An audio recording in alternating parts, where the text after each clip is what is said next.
नमस्कार, मेरा नाम पीयूष तिवारी है।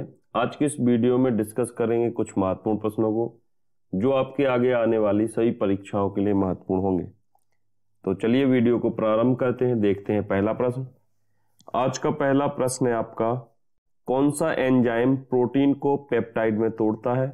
आपके ऑप्शन है टाइलिन, पेप्सिन, एमाइलेज या इनमें से कोई नहीं। यदि बात की जाए टाइलिन की, तो टाइलिन आपका लार में पाए जाने वाला एक एंजाइम है जो कि कार्बोहाइड्रेट को शर्करा में तोड़ता है। कार्बोहाइड्रेट को शर्करा में तोड़ता है। ठीक है, तो आपको याद रखना है कि जो भी खाना हम लोग खाते हैं उसमें उपस्थित कार्बोहाइड्रेट को तोड़ने का जो काम करेगी वो आपकी टाइलिन करेगी। ठीक है, पेप्सिन के बारे में देखा जाए तो पेप्सिन स्टमक में पाए जाने वाला एक एंजाइम है जो कि आपकी प्रोटीन को पेप्टाइड में तोड़ती है। पेप्टाइड में तोड़ती है। ठीक है, तो आपको याद रखना है पेप्सिन आपका पेट में पाए जाने वाला एक एंजाइम है जो कि प्रोटीन को पेप्टाइड में तोड़ती है। तो आपका राइट ऑप्शन होगा option number B, pepsin protein को पेप्टाइड में तोड़ता है। यहीं पे बात की जाए एमाइलेज की, तो एमाइलेज भी आपका लार में पाए जाने वाला एक एंजाइम है जो कि खाने में उपस्थित स्टार्च को ग्लूकोज में तोड़ता है। जो स्टार्च को ग्लूकोज में और माल्टोज में तोड़ता है। ठीक है, तो आपको याद रखना है एमाइलेज लार में पाए जाने वाला एक एंजाइम है जो भोजन में उपस्थित स्टार्च को ग्लूकोज और माल्टोज में तोड़ देता है। ठीक है, तो इंपॉर्टेंट सवाल है, आपको याद रखना है इसको। आगे बढ़ते हैं। अगला प्रश्न है आपका, डीएनए फिंगरप्रिंट्स रिसर्च सेंटर स्थित है? आपके ऑप्शन है दिल्ली में स्थित है, लखनऊ में स्थित है, कानपुर में स्थित है या हैदराबाद में स्थित है। तो आपका राइट ऑप्शन होगा option number D, DNA fingerprints research centre आपका स्थित है हैदराबाद में। तो राइट ऑप्शन होगा ऑप्शन नंबर डी। आगे बढ़ते हैं। अगला प्रश्न है आपका, रानीखेत नामक बीमारी से कौन प्रभावित होता है? आपको बताना है मुर्गी, कुत्ता, गाय या इनमें से कोई नहीं। यदि सभी पशुओं की बात की जाए तो सभी पशु एक बीमारी है जिसका नाम है बेबीसियोसिस, उससे ग्रसित होते हैं। बेबीसियोसिस। तो बेबीसियोसिस नामक एक बीमारी है जो कि पशुओं में आमतौर पर पाई जाती है। और यहाँ पे बात की जा रही है रानीखेत नामक बीमारी की, तो यह आपके आमतौर पर मुर्गियों में देखी जाने वाली बीमारी है। तो आपका राइट ऑप्शन बनेगा ऑप्शन नंबर ए। आगे बढ़ते हैं। अगला प्रश्न है आपका, द अर्थ स्पिन पुस्तक के लेखक कौन है? आपका ऑप्शन है अमर्त्य सेन, चेतन भगत, अनुराधा रॉय या शशि थरूर। यहां पे बात की जाए अमर्त्य सेन की, तो इनकी पुस्तक का नाम है home in the world. Home in the world. ठीक है, और चेतन भगत की पुस्तक की बात की जाए तो इनकी पुस्तक का नाम है 400 डेज। अनुराधा रॉय की पुस्तक को देखें तो अनुराधा रॉय की पुस्तक है आपकी द अर्थ स्पिन। तो आपका राइट ऑप्शन हो जाएगा option number C, the earth spin की लेखिका है आपकी अनुराधा रॉय। यहां पर शशि थरूर जी की पुस्तक की बात की जाए तो इनकी एक फेमस पुस्तक है an era of darkness. An era of darkness. ठीक है, तो आपको याद रखना है एन एरा ऑफ डार्कनेस के लेखक शशि थरूर है। द अर्थ स्पिन पुस्तक के लेखिका जो है आपकी अनुराधा रॉय है। 400 डेज चेतन भगत के द्वारा लिखी गई है। और मोस्ट इंपॉर्टेंट पुस्तक जो है आपकी होम इन द वर्ल्ड, ये आपकी है अमर्त्य सेन द्वारा लिखित। ठीक है, आगे बढ़ते हैं। अगला प्रश्न है आपका, अशोक के शिलालेखों को पढ़ने वाला पहला व्यक्ति कौन था? आपके ऑप्शन है जेम्स प्रिंसेप, प्लूटो, कनिंघम या विलियम जोन्स। तो अशोक के शिलालेखों को पढ़ने वाला प्रथम व्यक्ति जो था जेम्स प्रिंसेप था।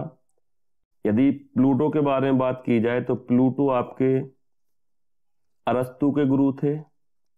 अरस्तु और अरस्तु जो था सिकंदर का गुरु था, सिकंदर का गुरु था।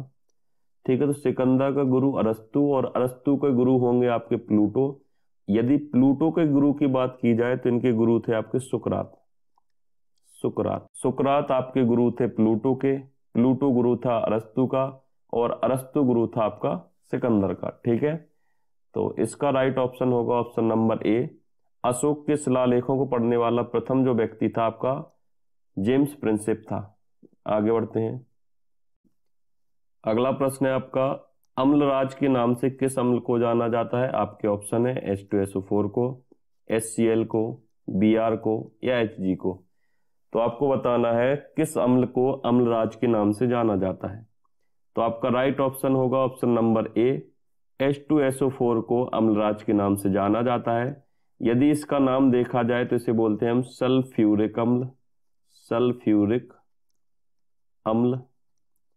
और इसी को एक नाम से और जाना जाता है जिसका नाम है ऑयल ऑफ विट्रॉयल। ठीक है, ऑयल ऑफ विट्रॉयल के नाम से भी हम इसे जानते हैं, और इसी को अम्लराज के नाम से भी जाना जाता है। तो आपका राइट ऑप्शन हो जाएगा ऑप्शन नंबर ए। अब यहाँ पे बात की जाए Br की, ब्रोमीन की, तो ब्रोमीन एक ऐसी अधातु है जो कि रूम टेम्परेचर पर लिक्विड फॉर्म में पाई जाती है। तो आपका एग्जामिनर आपसे यदि पूछ ले कि बताइए ऐसी कौन सी अधातु है जो कि कमरे के तापमान पर द्रव अवस्था में पाई जाती है, तो आपका आंसर होगा ब्रोमीन।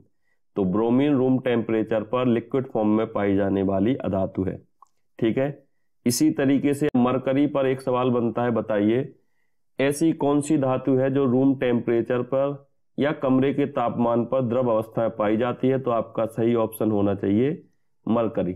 ठीक है, तो दोनों सवाल इंपॉर्टेंट है, आपको याद रखना है ऐसी कौन सी अधातु है जो रूम टेम्परेचर पर लिक्विड फॉर्म में होगी, तो आपका आंसर होना चाहिए ब्रोमीन।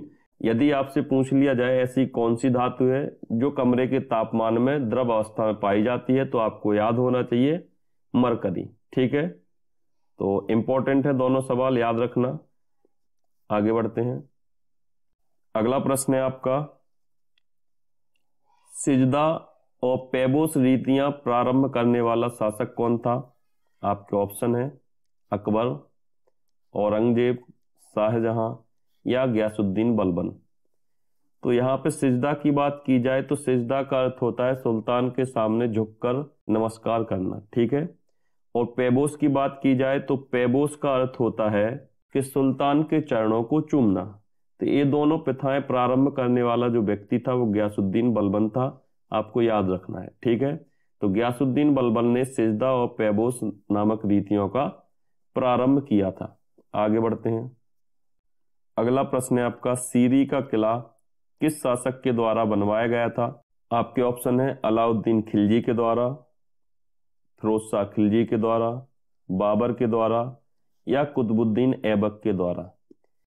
यहाँ पे बात किया जाए कुतुबुद्दीन ऐबक की, तो कुतुबुद्दीन ऐबक ने कुतुब मीनार का निर्माण शुरू कराया था और बचा हुआ कार्य आपके इल्तुतमिश ने पूरा कराया था। ठीक है, तो आपको याद रखना है कुतुब मीनार का निर्माण कुतुबुद्दीन ऐबक ने कराया था। यदि आपसे पूछ लिया जाए कि बचा हुआ काम, कुतुब मीनार का बचा हुआ काम किसने समाप्त किया था या किसने पूरा कराया था, तो आपको याद रखना है इल्तुतमिश के द्वारा इसे पूरा कराया गया था। ठीक है, सीरी का किला आपका बनवाया था अलाउद्दीन खिलजी ने, तो आपका राइट ऑप्शन होगा option number A, Alauddin Khilji के द्वारा सीरी का किला बनवाया गया था। यहीं पे बात की जाए फिरोज शाह तुगलक की, तो फिरोज शाह तुगलक ने हिसार का किला बनवाया था। ठीक है, हिसार का जो किला है उसे बनवाया था आपका फिरोज शाह खिलजी ने। ठीक है, तुगलक नहीं खिलजी है, तो फिरोज शाह खिलजी ने हिसार का किला बनवाया था, आपको याद रखना है। आगे बढ़ते हैं। अगला प्रश्न है आपका, मोपला विद्रोह कब हुआ था? आपको बताना है कि मोपला जो विद्रोह हुआ था वो कब हुआ था। तो आपके ऑप्शन है 1921 में हुआ था, 1922 में हुआ था, 1923 में हुआ था और 1924 में हुआ था। मोपला विद्रोह 20 अगस्त 1921 को हुआ था, तो आपका राइट ऑप्शन होगा 1921। मोपला विद्रोह 20 अगस्त 1921 को मोपला विद्रोह हुआ था। यदि 1922 में देखा जाए तो 1922 में चौरी चौरा घटना हुई थी, चौरी चौरा घटना हुई थी आपकी। यदि बात की जाए 1923 में, तो 1923 में स्वराज पार्टी का गठन हुआ था। स्वराज पार्टी का गठन हुआ था 1923 में, और स्वराज पार्टी का गठन करने वाले व्यक्ति मोतीलाल नेहरू और चित्तरंजन दास थे। ठीक है, मोतीलाल नेहरू और चित्तरंजन दास। ठीक है, तो आपको याद रखना है कि स्वराज पार्टी का गठन मोतीलाल नेहरू और चित्तरंजन दास के द्वारा हुआ था, और यह 1923 में इसका गठन किया गया था। तो आपका राइट ऑप्शन होगा ऑप्शन नंबर ए, 1921 में मोपला विद्रोह हुआ था। यदि बात की जाए 1924 की, तो 1924 में बेलग्राम अधिवेशन हुआ था, जिसकी अध्यक्षता गांधी जी ने की थी। ठीक है, तो आपका राइट ऑप्शन होगा ऑप्शन नंबर ए, मोपला विद्रोह 1921 में हुआ था। आगे बढ़ते हैं।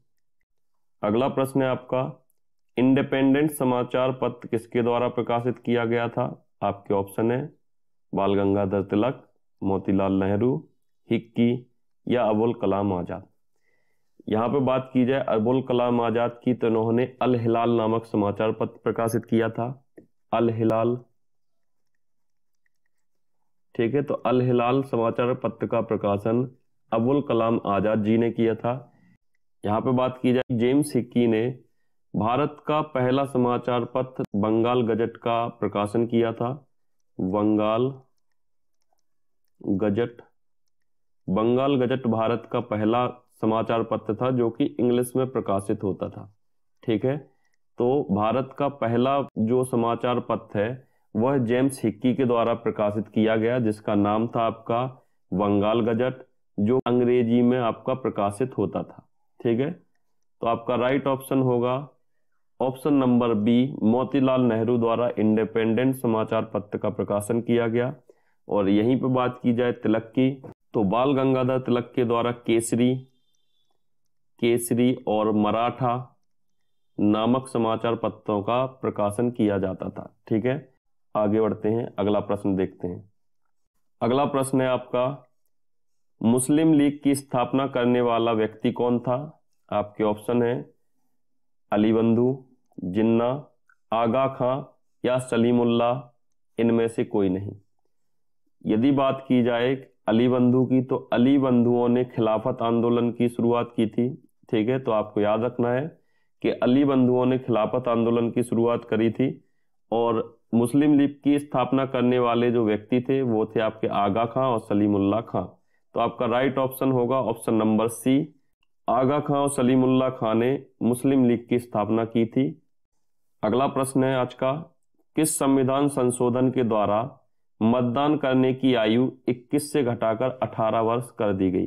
तो आपको बताना है वह कौन सा संविधान संशोधन है जिसके द्वारा मतदान करने की आयु को 21 से घटाकर 18 वर्ष कर दिया गया है। तो आपके ऑप्शन है यहाँ पे संविधान संशोधन 61, संविधान संशोधन 86, संविधान संशोधन 101 या संविधान संशोधन 104।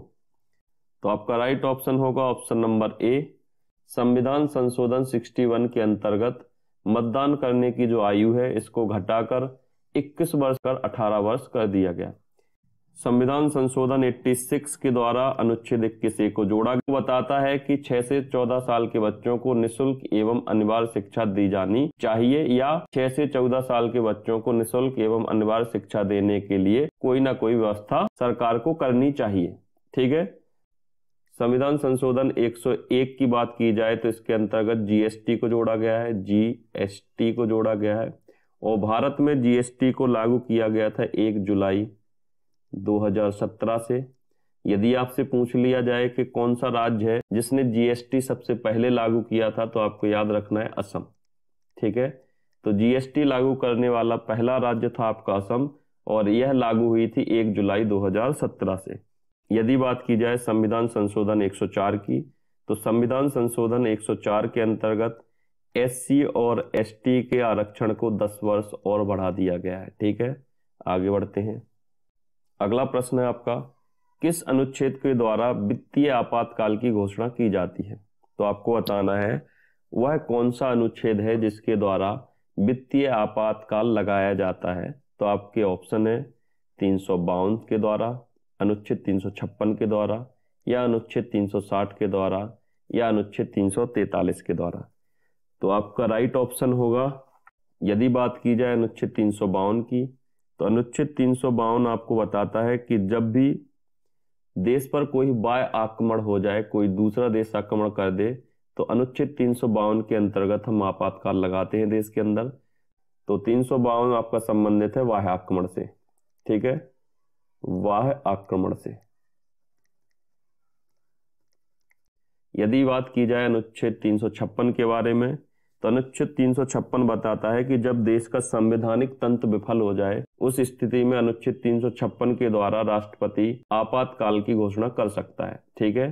तो यहाँ पे आपको याद रखना है अनुच्छेद 356 संवैधानिक तंत्र के विफल होने पर आपातकाल की घोषणा करता है, ठीक है। तो आपको याद रखना है संवैधानिक तंत्र के विफल होने पर, ठीक है। जब संवैधानिक तंत्र विफल होगा तब अनुच्छेद 356 के अंतर्गत आपका क्या किया जाएगा, देश में आपातकाल की घोषणा की जाएगी। यदि अनुच्छेद 360 को देखा जाए, तो अनुच्छेद 360 आपका वित्तीय आपातकाल की घोषणा करता है। तो आपका राइट ऑप्शन हो जाएगा ऑप्शन नंबर सी, अनुच्छेद 360 आपके वित्त आपातकाल की घोषणा करता है, ठीक है। यदि यहाँ पे देखा जाए अनुच्छेद 343, तो अनुच्छेद 343 बताता है आपका संघ की राजभाषा हिंदी होनी चाहिए और उसकी लिपि देवनागरी, ठीक है।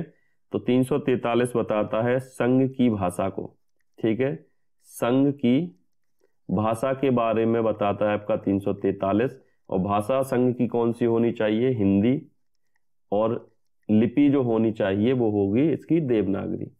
तो आपको याद रखना है अनुच्छेद 343 बताएगा संघ की भाषा के बारे में, 360 आपका वित्तीय आपातकाल की घोषणा करेगा, अनुच्छेद 356 आपका संवैधानिक तंत्र जब नष्ट हो जाए तब राष्ट्रपति क्या करेगा, आपातकाल की घोषणा करेगा। और यदि 352 को देखा जाए, अनुच्छेद 352 आपका जब देश पर कोई बाह्य देश आक्रमण कर दे उस स्थिति में राष्ट्रपति आपातकाल की घोषणा कर सकता है अनुच्छेद 352 के अंतर्गत, ठीक है। अगला प्रश्न है आपका, किस अनुसूची के द्वारा राज्य और केंद्र के बीच शक्तियों का विभाजन किया जाता है। तो आपको बताना है वह कौन सी अनुसूची है जिसके द्वारा केंद्र और राज्य के बीच में शक्तियों का विभाजन किया जाता है। यदि यहाँ पे देखा जाए आपके ऑप्शन है अनुसूची 1, अनुसूची 3, अनुसूची 10 या अनुसूची 11। यदि अनुसूची 11 की बात की जाए तो अनुसूची 11 में पंचायती राज के बारे में बात की गई है, पंचायती राज के बारे में बात की गई है। यदि पूछा जाए अनुसूची 11 में पंचायती राज के कितने विषय बताए गए हैं, तो आपको याद रखना है 29 विषय के बारे में आपको बताया गया है। यदि यहाँ पे बात की जाए अनुसूची 10 की, तो अनुसूची 10 आपको नगर पंचायत या नगर पालिका के बारे में बताता है, नगर पालिका के बारे में आपका बताता है कौन, अनुसूची 10। यदि यहाँ पे अनुसूची 3 को देखा जाए तो अनुसूची 3 आपके राज्य के मंत्रियों की शपथ के बारे में बताता है, ठीक है।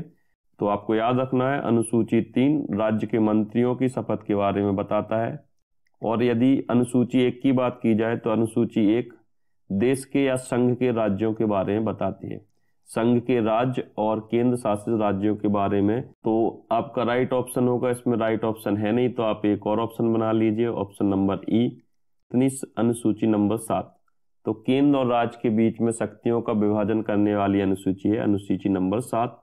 तो आपको याद रखना है अनुसूची 7 के अंतर्गत केंद्र और राज्य के बीच में शक्तियों का क्या किया जाता है, शक्तियों का विभाजन किया जाता है। तो राइट ऑप्शन होगा आपका ऑप्शन नंबर ई। आगे बढ़ते हैं। आज का अगला प्रश्न है आपका भूरी क्रांति संबंधित है। आपके ऑप्शन है उर्वरक उत्पादन, दूध उत्पादन, झींगा उत्पादन या अंडा उत्पादन।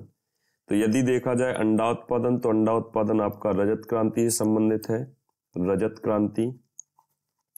झींगा उत्पादन की बात की जाए तो आपका गुलाबी क्रांति से संबंधित है। और दुग्ध उत्पादन की बात की जाए तो आपके श्वेत क्रांति से संबंधित है आपका दुग्ध उत्पादन। तो आपका राइट ऑप्शन होगा ऑप्शन नंबर ए, भूरी क्रांति से संबंधित है आपका उर्वरक उत्पादन। तो आपको याद रखना है अंडा उत्पादन आपका रजत क्रांति से संबंधित है, झींगा उत्पादन गुलाबी क्रांति से संबंधित है और श्वेत क्रांति से दुग्ध उत्पादन संबंधित है। तो आपका राइट ऑप्शन बनेगा ऑप्शन नंबर ए। भूरी क्रांति से आपका उर्वरक उत्पादन से संबंधित है भूरी क्रांति। अगला प्रश्न है आज का, चीन की मुद्रा कौन सी है? आपके ऑप्शन है एन है, सैकिल है, रिंगित है या युआन है। तो एन को देखा जाए तो एन जापान की मुद्रा है और सैकिल की बात की जाए तो यह इजराइल की मुद्रा है, इजराइल। और रिंगित की बात की जाए तो रिंगित आपकी मलेशिया की मुद्रा है, मलेशिया। तो आपका राइट ऑप्शन होगा ऑप्शन नंबर डी। युआन जो है आपकी चाइना की मुद्रा होगी और एन आपकी जापान की मुद्रा है, सैकिल इजराइल की और रिंगित मलेशिया की मुद्रा है। आगे बढ़ते हैं। अगला प्रश्न है आपका, यंग इंडिया नामक पुस्तक किसके द्वारा लिखी गई? आपके ऑप्शन है एनी बेसेंट के द्वारा, मिन्हास के द्वारा, गांधी जी के द्वारा या राजेंद्र प्रसाद के द्वारा। तो आपको बताना है यंग इंडिया नामक पुस्तक के जो लेखक हैं वह कौन है? मिन्हास है, गांधी जी हैं, राजेंद्र प्रसाद हैं या एनी बेसेंट है। तो आपको सही ऑप्शन चुन के बताना है। तो बताइए यंग इंडिया नामक पुस्तक के लेखक कौन होंगे? यदि एनी बेसेंट की पुस्तक का नाम देखें तो इनकी पुस्तक थी आपकी न्यू इंडिया। ठीक है, न्यू इंडिया नामक पुस्तक के जो लेखक थी एनी बेसेंट थी। यदि मिन्हास की पुस्तक के बारे में देखा जाए तो मिन्हास ने प्लेइंग एंड द पुअर्स नाम से पुस्तक लिखी है। एक पुस्तक है इनकी प्लेइंग एंड द पुअर्स नाम से इनकी पुस्तक है। और यदि गांधी जी की पुस्तक के बारे में देखा जाए तो गांधी जी की पुस्तक का नाम है यंग इंडिया। तो आपका राइट ऑप्शन होगा ऑप्शन नंबर सी। गांधी जी के द्वारा लिखी गई पुस्तक है आपकी यंग इंडिया। यदि राजेंद्र प्रसाद की पुस्तक के बारे में देखें तो राजेंद्र प्रसाद के द्वारा लिखी गई पुस्तक है आपकी इंडिया डिवाइडेड। ठीक है, इंडिया डिवाइडेड। ठीक है, डिवाइडेड। तो आपका राइट ऑप्शन होगा ऑप्शन नंबर सी। गांधी जी के द्वारा यंग इंडिया नामक पुस्तक लिखी गई थी। आपका अगला प्रश्न है, किस अनुच्छेद के द्वारा सुनिश्चित किया जाता है कि शिक्षा मातृभाषा में दी जाए? तो आपको यह बताना है वह कौन सा अनुच्छेद है जिसके द्वारा यह सुनिश्चित किया जाता है कि जो शिक्षा का माध्यम होना चाहिए वो मातृभाषा होनी चाहिए। ठीक है, तो आपके ऑप्शन है अनुच्छेद 108, अनुच्छेद 343, अनुच्छेद 344 या अनुच्छेद 350। यदि अनुच्छेद 108 के बारे में बात की जाए तो अनुच्छेद 108 संयुक्त बैठक के बारे में बताता है, संयुक्त बैठक। ठीक है, तो संयुक्त बैठक के बारे में बताता है अनुच्छेद 108। यदि बात की जाए अनुच्छेद 343 की तो अभी हम लोग पढ़ चुके हैं। अनुच्छेद 343 संघ की भाषा के बारे में बताता है और संघ की भाषा हिंदी होनी चाहिए और जिसकी लिपि देवनागरी होगी। आगे देखते हैं अनुच्छेद 344। अनुच्छेद 344 के द्वारा राजभाषा आयोग का गठन किया गया, राजभाषा। ठीक है, आयोग। राजभाषा आयोग का जो गठन किया गया है वो अनुच्छेद 344 के अंतर्गत किया जाता है या अनुच्छेद 344 के अंतर्गत किया गया है। यहाँ पे बात की जाए अनुच्छेद 350 की तो अनुच्छेद 350 सुनिश्चित करता है कि शिक्षा मातृभाषा में दी जाए। तो आपका राइट ऑप्शन होगा ऑप्शन नंबर डी। अनुच्छेद 350 सुनिश्चित करता है कि जो शिक्षा का माध्यम हो वो मातृभाषा होना चाहिए। तो आपका राइट ऑप्शन बनेगा ऑप्शन नंबर डी। आगे बढ़ते हैं। अगला प्रश्न है आपका, एटलस पर्वतमाला स्थित है? आपके ऑप्शन है अफ्रीका में है, उत्तरी अमेरिका में है, दक्षिणी अमेरिका में है या यूरोप में है। तो यूरोप की बात की जाए तो यूरोप में आपकी एल्प्स पर्वतमाला है, एल्प्स पर्वतमाला स्थित है आपकी यूरोप में। यदि दक्षिण अमेरिका की बात की जाए तो दक्षिण अमेरिका में आपका एंडीज पर्वतमाला है, एंडीज पर्वतमाला आपकी दक्षिण अमेरिका में स्थित है। यदि बात की जाए उत्तरी अमेरिका की तो उत्तरी अमेरिका में स्थित पर्वत श्रेणी है आपकी रॉकी। तो रॉकी पर्वत श्रृंखला जो आपकी स्थित है उत्तरी अमेरिका में स्थित है। तो आपका राइट ऑप्शन होगा ऑप्शन नंबर ए।